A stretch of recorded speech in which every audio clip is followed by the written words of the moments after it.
Hey guys, and welcome back to another episode of Federico Talks Watches. Sorry, I've been gone for a couple weeks. I was traveling, and then as soon as I got back, I got a really nasty, eye infection that was really unpleasant for about a week. I'm finally starting to feel better, and I'm making a video. So don't worry, I'm not going anywhere.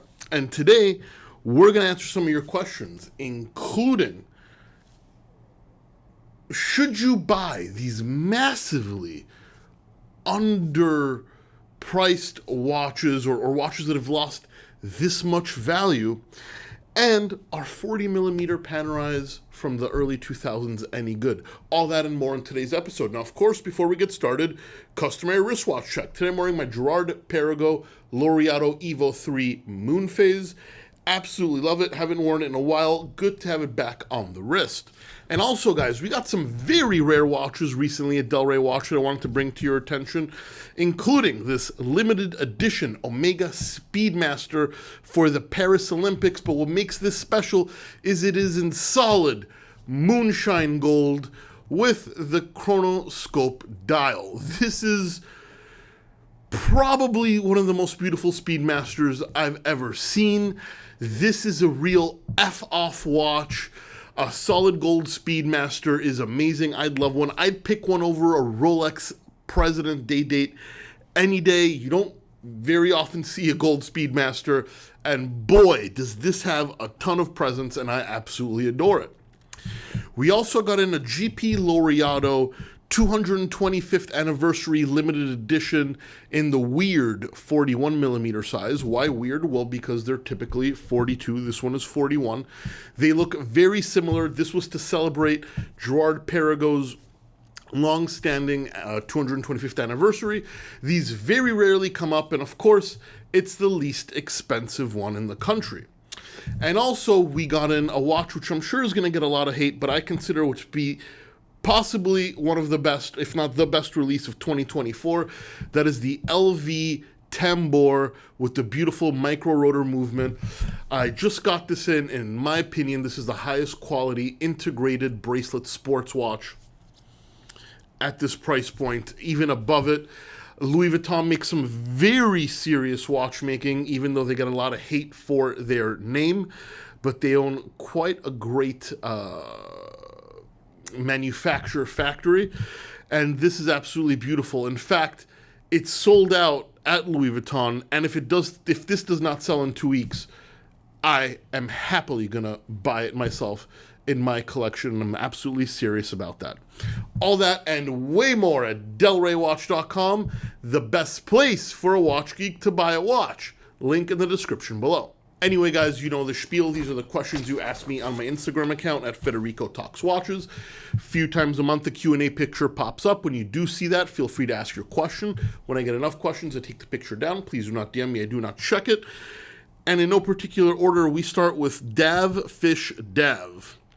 And he says, Fed, if you were gifting a watch as a gift, well, yes, it would be a gift. If you were gifting a watch as a gift for a friend to mark an important milestone, what would your thought process be? Well, my thought process would first be, does my friend like watches? If he does, and assuming he does, and assuming you know a little bit about what you like, I would go with something iconic that he can wear in any situation, and that he doesn't have. I mean, and I know it's a very broad statement. We're talking anything from a Hamilton to a Rolex Sub to a Patek Philippe Calatrava. And in the back, I would possibly put an engraving to mark that milestone. Now, yes, people are going to say engraving hurts the resale value, but this is not for resale. This is to mark a milestone. I would go with something timeless, classic, that you can afford. And I know I'm not giving you much more information. I just don't know what you guys like. But the engraving is a nice touch. You can even maybe emboss his initials on the bottom of the strap. Most leather shops can do that for a couple of bucks, and it's really a nice touch. Stefanos Troiantafilou, Greek name that I can't pronounce. He says, "Hey Fed, can I have a thought Can I have your thoughts on the JLC Reverso? Thinking of pulling the trigger on a 2006 manual wind Grand Tie model. So Stefanos, I love the Reverso. It's one of those icons that's going to be around forever. It's timeless. It's elegant. I love the deco design. And you actually picked my favorite era of Reverso, which is the mid-2000s Grand Tie models. This was from when I was working retail. I'm not saying they're better than the new ones, but they have a special place in my heart because I stared at them every day. I would say definitely try one on because they can wear deceptionally small or large, depending on which model. I remember in that era, everything was either too small or too big for me.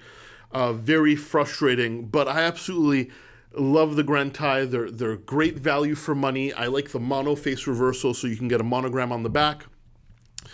Go for it. You won't be disappointed, and I hope it stays in your collection forever. Krabby Patty. What are your thoughts on 1990s Vacheron perpetual calendars and Blancpain perpetual calendars? Which is better in your opinion? These watches are interesting because they've lost so much value over the past 30, 40 years or 30 years that it's insane. Yes, they're going up a little bit now, but I remember selling a Vacheron perpetual for like $9,000 3 years ago, and a Blancpain perpetual for even under that, probably like high sixes. Now, yes, you're not going to get them for that price today, but you can definitely get them under 12, 13,000, particularly the Blancpain. What do I think? They're excellent watches. They're actually very similar. Most Vacherons and Blancpain perpetual calendars from this era use a Jaeger base movement, if I'm not mistaken. Not all of them, of course, but most of them. So very reliable. Stylistically, they're very similar. Obviously, the Vacheron has a little bit more cachet in the name and will be more expensive. But overall, I think they're still fantastic value for money, and they're very reliable watches for the most part. Jonah Young, are 40mm Panerais from the 2010s good watches? So I'm assuming you mean the early 2010s and even before that, but most 40mm Panerai from that era were basically 7750 movements with the chronograph removed. Don't really understand why they did it that way, but it is the way they did it. So yes, they are reliable. They're not high horology, but they're reliable. They're easy to use. They're very durable. I never liked 40mm Panerais. I thought a Panerai was always supposed to be bold, but that's just a stylistic personal opinion. Are they good watches? Yeah, they're just as good as anything else with a 7750. And then we have John Pan. Hey Fed, opinions on Patek's decision to reduce water resistance. So my opinion is that it's an awful decision. Now, I've heard about this in passing. People have been talking about it. I haven't done a ton of research on this. I don't know if Patek's made a statement or why they reduced the water resistance, but it was already low to begin with. I mean, they were basically splash-proof to begin with. Now, I have a theory that could be wrong, could be debunked, that the water resistance isn't actually different in practicality. They just changed the number to be lower to, they probably were getting a lot of like Calatravas with water damage and under warranty. So I don't think they've changed the way they make their cases. They just lowered the standard of what they have to warranty. That being said, I don't think it's a good move. I think optically it looks bad. I think it's not a huge deal at the end of the day. Most people know not to swim with a Calatrava or pretty much any Patek, even a Nautilus, I would say.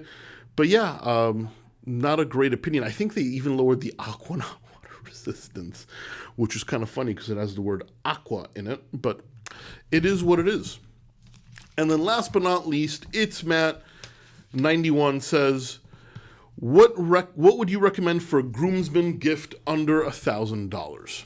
So under $1,000 for groomsmen, you want to go brand new. You don't want to buy pre-owned. I think it's tacky. You want it all to match. I would actually go well under $1,000. If I had groomsmen, which I don't at the moment, but if I had groomsmen and I had to make them a gift, I'd go with something iconic, classic, and something that I own myself and actively wear, which is the Hamilton Khaki Field. I love that watch. It's well under $1,000. You can get them gray market for in the 300 range. Swiss made, timeless, classic, good watch, doesn't break the bank. Hamilton is a good brand. Under $1,000, around that $1,000 mark, you're in a little bit of a dead zone because a lot of things are cheaper and a lot of things are above in the 2,500 range. But right at around 1,000, there's less choice than you would think. But I would go with Hamilton, get them a fantastic watch, and also save a ton of money in the process. Anyway, guys, that's it for me today. Please give this video a thumbs up if you enjoyed it. Really does help. Don't forget to subscribe, of course, so you don't miss any more content. And of course, I will catch you in the next one. Take care.